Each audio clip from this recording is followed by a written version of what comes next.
April 1945 began as a frantic scramble across a collapsing front.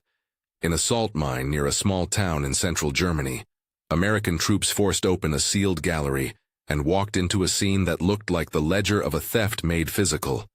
Rows of gold bars, crates packed with foreign banknotes, pallets of silver, and canvases wrapped in oilcloth. The place was Merkers, and to the soldiers and officers who stood among the stacked ingots it seemed at first like the end of a story. Proof that what the Reich had taken could at least be found. But that discovery raised a sharper question almost immediately. If so much wealth lay here and in other caches, why in the years after 1945 were survivors, heirs, and entire nations still claiming billions were missing? Where after the war did so much of the Reich's wealth go, and what of it remains unaccounted for today? The story begins before the mines and the inventories, in the early stages of Nazi expansion. From the Anschluss with Austria in 1938 to the occupation of Czechoslovakia and the economies of occupied Europe, the theft was systematic and bureaucratic. State treasuries and private fortunes were not incidental prizes of war. They were collected as part of an industrial-scale operation. Official seizures of central bank reserves were supplemented by the expropriation of art collections, business holdings, and the personal effects of those singled out by the regime. Contemporary records and post-war inventories give examples of scale. Austria yielded roughly 100 metric tons of gold to German control in the immediate wake of annexation. Czechoslovakia's reserves contributed more tens of tons. These were not robberies by looters, but transfers coordinated through financial institutions, customs offices, and state apparatuses. At the center of that financial machine sat the Reichsbank and its leadership. Under officials such as Walter Funk, the German central bank became the repository for state reserves and, increasingly, for valuables stripped from occupied territories and persecuted populations. Bars were melted, restamped, mixed with non-looted metal, and entered into official accounts. Reichsbank ledgers, when later examined, revealed entries that treated these ingots like any other currency: weights, serials, certificates. Such paperwork made the theft auditable but also made the trail malleable. By remelting and remarking, the Reich blurred the distinction between legally held reserves and property confiscated from individuals and communities. That laundering did not stop at Germany's borders. Neutral countries and commercial intermediaries became, by design and by circumstance, important nodes in converting looted gold into the goods needed for war and for foreign exchange. Switzerland, Portugal, Sweden, and Turkey figure prominently in the documentation. Swiss banks and the Swiss National Bank purchased large quantities of gold through the war years. Receipts and transaction records later pointed to sums in the hundreds of millions of Swiss francs in transactions with Reich-era institutions. Portugal's role as an exporter of wolfram and a conduit for metallic and financial transactions, Sweden's trade in iron ore, and Turkey's position as a regional intermediary all allowed gold, once received or processed, to be transformed into goods or currencies that supplied the German economy. Historians debate how to weigh complicity, need, and neutrality. Records show that these transactions took place. They also show how opaque wartime commerce could be. In several cases, neutral banks were trading partners acting on the basis of commercial contracts, balancing legal protections for depositors against the realities of a continent at war. Investigations after the conflict would scrutinize both the means and the ethics. Receipts and telegrams reveal payments and approvals, but they rarely give a clear moral verdict. That ambiguity, were these institutions facilitators of theft, reluctant business partners, or something in between, has shaped the legal and diplomatic battles that followed for decades. The material at the Reichsbank and the banks that dealt with it included not only sovereign reserves, but private property, jewelry, heirlooms, and even dental work removed from corpses and prisoners. Wartime documentation, including lists compiled by certain SS officers, makes chillingly clinical reference to dental gold collected from murdered and dying victims. The figure associated with such collections in archival records is Bruno Melmer, an SS officer whose ledgers reportedly catalogued gold taken from prisoners, including fillings and prostheses. Scholars and restitution experts refer to Melmer gold as shorthand for the mechanical way personal deprivation was folded into the Reich's financial accounts. These are not abstractions on a balance sheet. They are traces of individual dispossession. Survivors and relatives face the near impossibility of tracing jewelry or dental gold back through melted bars and aggregated accounts. For many, proof of ownership was lost, along with family papers and lives. In 1945, the Allied advances produced a series of dramatic discoveries. Merkers, found in April, contained gold bars, stacks of currency from dozens of countries, and crates of art. Elsewhere, in towns like Kaiserode, caches of coins and bullion turned up in cellars and vaults. Perhaps the most visually iconic of these finds was the Hungarian gold train, intercepted by American forces as it tried to move valuables out of Hungary. Packed onto railcars were household silver, jewelry, and other possessions looted from hundreds of Jewish families. Contemporary photographs show crates and trunks labeled with circled names and addresses, evidence not only of theft, but of the human lives behind each item. The immediate political stakes of these finds were acute. With Allied and Soviet forces converging on German territory, time and custody were as important as cataloging. Allied financial and intelligence officers moved quickly to secure what they could, shipping bullion to safe vaults in Britain and the United States, and transferring paintings and cultural objects to Monuments Men custodial sites. Merkers' contents, for example, were documented and partly transported under urgency in the spring and summer of 1945, as Allied officials sought to keep them out of contested zones. Those removals, while often necessary, created future difficulties. Transport meant dispersion. Dispersion complicated legal claims. The chaos of 1945 created opportunities for both preservation and loss. To manage the problem of how to distribute seized monetary assets, the United States, the United Kingdom, and France formed the Tripartite Commission in September 1946. Its mandate was pragmatic: pool recovered monetary gold and allocated in proportion to pre-war reserves among eligible governments. The Commission set up an office in Brussels to coordinate inventories and payouts. Its method, proportional restitution to states rather than direct return to individuals, reflected a set of post-war priorities. Restoring state treasuries mattered to re-establishing national economies and to reconstituting governments in the new map of Europe. But that choice had consequences. While states could receive a percentage of their central bank reserves back, individuals whose jewelry, household silver, or personal savings had been looted were often left to seek restitution through national processes, many of which were slow, underfunded, or obstructed by the larger task of rebuilding.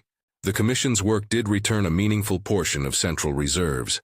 Scholars who have assessed its records estimate that, on average, roughly two-thirds, about 60 to 70%, of pre-war central bank reserves were restored through the tripartite process, although the exact percentage varied by country and by the availability of documentation. Even that statistic needs context. The recovery figure counts only what could be traced and validated against pre-war holdings. It does not equate to personal property returned to individuals. Furthermore, the Commission's operations were time-consuming, and gold and foreign currency had, by the late 1940s, become tied up in shifting alliances and new political priorities. One of those priorities was the emerging Cold War. As the United States and its allies turned to containing the Soviet Union, attention and resources shifted. Urgent geopolitical concerns often overrode restitution efforts that would have required prolonged investigation and diplomatic wrangling. In practical terms, this meant many individual claims languished, records were dispersed, and opportunities for full accounting shrank. Survivors seeking the return of a wedding band or a family's silver service found themselves competing with government-to-government settlements and the logistical difficulties of tracing melted gold through multiple hands. Legal and moral reckonings resurfaced in later decades. The late 20th century brought renewed scrutiny to wartime banking practices and the disposition of assets. In particular, Swiss banking practices in the 1930s and 40s became the subject of intense investigation in the 1990s. Public and parliamentary inquiries, investigative journalism, and lawsuits revealed that Swiss banks had processed large quantities of gold during the war and maintained dormant accounts that once belonged to Holocaust victims. The publicity led to legal action, and eventually to negotiated settlements that sought to compensate descendants and to fund projects acknowledging the bank's wartime roles. Diplomacy and litigation produced adjustments in banking practices and a public accounting that had not been possible in the immediate post-war years. By the 1990s, the Tripartite Commission's remaining reserves had also come back into public view. When the Commission wound down its operations in the late 1990s, inventories listed a small remainder of monetary gold, on the order of a few metric tons. Approximately 5.5 metric tons remained in tripartite custody by the late 1990s, according to Commission records, and those reserves were subsequently used in international conferences and programs designed to assist survivors. The London Conference of 1997 was one such moment. Governments and organizations agreed on using remaining central bank assets to fund survivor programs and memorial initiatives, rather than attempting further, uncertain restitution. For many survivors, these late reparations were symbolic and practical, but they could not fully redress the loss of family heirlooms or the sense of rupture that theft had caused. Even with these investigations and settlements, a striking gap persisted. Public imagination and press accounts magnified that gap into tales of hidden trains, alpine vaults, and sunken submarines. The most famous of those legends is the claim that a train full of Nazi loot was concealed in the forests near Wałbrzych, Poland. In 2015, a private dig attracted headlines and promise, but subsequent investigations found no convincing evidence that a bullion-laden train, as popularly described, exists there. Separately, Lake Toplitz in Austria, long rumored to hide bars of gold, yielded papers and evidence of counterfeiting operations used by the Third Reich, but not the trove of bullion some stories claimed. Submarine transfers and mass shipments to South America are themes in popular narratives, and while individual cases of Nazi flight with valuables to Argentina and other countries are documented, the sweeping assertion that billions were spirited intact to one modern bank or country remains unproven. Where documentation is lacking, the proper label is not scandalous certainty, but indefinito, inconclusive or unverified. Those unresolved questions have practical as well as ethical dimensions. Record-keeping during the war was, by necessity, uneven. Deliberate obfuscation, melting bars, re-stamping, entering looted assets into regular accounts, meant that tracing an item from a collection to a modern vault is often impossible.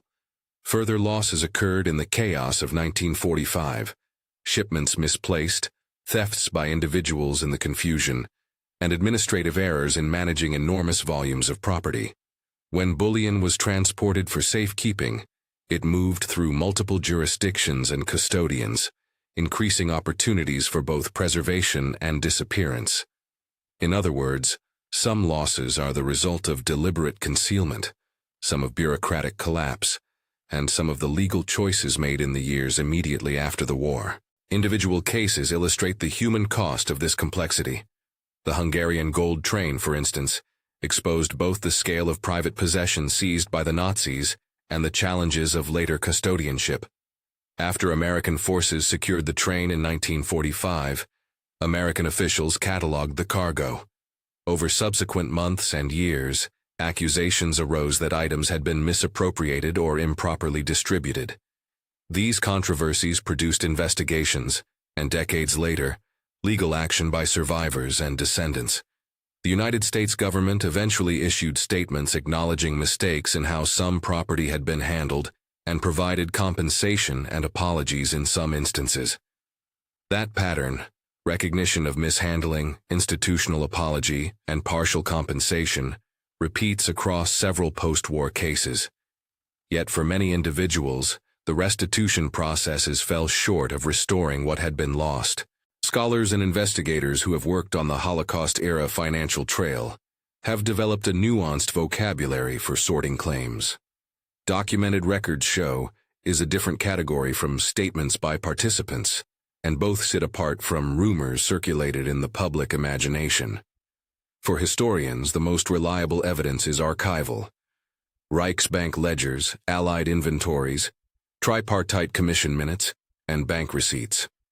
Those documents have allowed reconstruction of many flows of gold and currency. They reveal that the majority of state-level central bank assets that could be traced were at least partially recovered and redistributed. They also show the scale of what could not be matched. Bars entered into accounts with ambiguous provenance, dormant accounts with missing ownership records, missing manifests for transport convoys. The moral weight of these findings extends beyond numbers. Gold and silver and paintings are not merely wealth. They were the physical embodiments of lives, histories, and communities. For survivors and families, the loss of a ring or a religious object is inseparable from the broader trauma of displacement and murder. Efforts to account for monetary gold have therefore served both economic and symbolic functions. Reconciling state accounts? Yes, but also acknowledging a wrong and attempting to make restitution, even when full restoration is impossible. How much remains missing? That question resists a tidy answer. Estimates of unrecovered assets vary, and much depends on what counts as missing. If the metric is central bank reserves that can be matched against pre-war inventories, the tripartite commission and later audits reduced that number significantly. If the metric includes personal property and family heirlooms, items melted, sold, or dispersed, the gap is far larger and far less quantifiable. What is clear is that in multiple places, assets could not be fully traced. Ledgers referenced gold without provenance, bank transactions lack corresponding ownership records, and physical caches sometimes vanished amid transportation and political turmoil. For those portions, the proper status is indefinido, unresolved, not proven lost to any one modern destination. The late 20th century reckoning brought important lessons. Swiss investigations and litigation forced public institutions to disclose archives and account for transactions they had previously treated as proprietary or confidential. The London Conference and the dissolution of the Tripartite Commission marked a recognition that continuing to hold small, contested reserves in limbo served neither survivors nor states. Legal settlements, memorial funds, and public reports established precedents for dealing with dormant accounts, for acknowledging institutional failures, and for developing a moral language of responsibility. Yet these actions also underscored limits. Settlements can compensate only so much. Documents can only reveal what was recorded, and the death of witnesses gradually closes other avenues to explanation.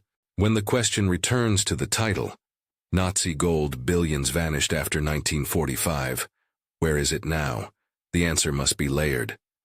Much of the Reich's monetary wealth that could be traced was secured, inventoried, and redistributed to states through post-war mechanisms. Much of the cultural property was recovered and placed under the care of restitution systems or museums. Key discoveries such as Merkers and the inventories that followed preserved important records and artifacts. Important late-century investigations forced institutions to confront their wartime roles and made possible financial settlements and survivor programs. At the same time, significant gaps remain. Some bullion and private property were dispersed in ways that destroyed evidence of origin, melted, mixed, or sold, and thus cannot be matched to particular claims. Some items probably vanished in the turmoil of 1945. Others may have been appropriated by individuals, lost in transit, or hidden without surviving documentation. High-profile rumors of entire trains, alpine vaults full of bullion, or mass submarine shipments to specific countries have not withstood careful historical scrutiny. Several have been debunked or remain unproven. Where records are incomplete, the only honest stance is to label the whereabouts as indefinido. That unresolved portion is not merely an archival curiosity. It is a moral question. What does it mean for justice that some valuables were restored to states, some survivors received compensation decades later, and some loss remains unaccounted for? The post-war choices, prioritizing state treasury restitution, the logistics of Cold War politics, and the uneven processes available to individual claimants, help explain the outcomes. They do not absolve the ethical imperative to continue searching records, to open archives, and to fund programs that assist survivors and preserve memory. The Merkers hoard and the ledgers that documented Reichsbank entries remain archaeologies of theft and of attempted accountability. The Tripartite Commission's work, imperfect as it was, returned a large share of traceable reserves and set a bureaucratic precedent for international restitution. The late 20th century investigations and settlements corrected some wrongs and clarified institutional roles. But the notion that a neat, full accounting could ever be achieved was always unlikely. Destruction, obfuscation, and the passage of time mean that some pieces of the puzzle will never be found. So where's the gold now? Parts of it sit in state vaults, returned and reintegrated into national treasuries. Some were consumed in the practical needs of reconstruction. A portion ended up in private hands, legitimately or not, through post-war transfers and later sales. And a portion, how large is unknown, slips beyond our capacity to track, marked in documents as untraced and in public memory as missing. The honest answer is both reassuring and sobering. Much has been recovered, cataloged, and used to provide restitution. Yet a meaningful, morally potent portion remains unresolved, indefinido in location and in final accounting. If the discovery at Merkers taught anything, it was the limits of material evidence to settle moral claims. The trove could be counted and weighed, but counting did not immediately heal the lives disrupted by theft. The late-century legal and diplomatic work has helped, and it matters that institutions faced scrutiny and that survivors received recognition and some compensation. But the story also insists on a larger commitment: to keep archives open, to fund continued research into wartime financial flows, and to understand restitution not only as an accounting exercise, but as a measure of communal responsibility. If this narrative has raised more questions than it answered, that is partly the point. The question posed by the title, "Where is it now?" is not a riddle to be solved by sensational revelation. It is a demand for careful, evidence-based accounting and moral attention. There are specific answers: inventories, returned reserves, legal settlements, and publicly documented transfers. There are also honest limits: records destroyed, transactions untraceable, and items whose origin can no longer be proven. Those indefinido elements keep the question alive and make the history of Nazi gold a continuing task for historians, archivists, and policymakers. If you found this investigation compelling and want to follow parallel threads on Hitler's personal fortune, the Monuments Men, or deeper case studies of wartime banking, there's a recommended deep dive linked in the description. Consider subscribing to follow more investigations that combine archival evidence with moral inquiry. For now, the answer to the title's question is layered. Much was found and redistributed. Much was acknowledged and partially redressed, and significant quantities remain unaccounted for, their fate indefinido, an ongoing reminder of theft, complicity, and the long, slow work of trying to set accounts right.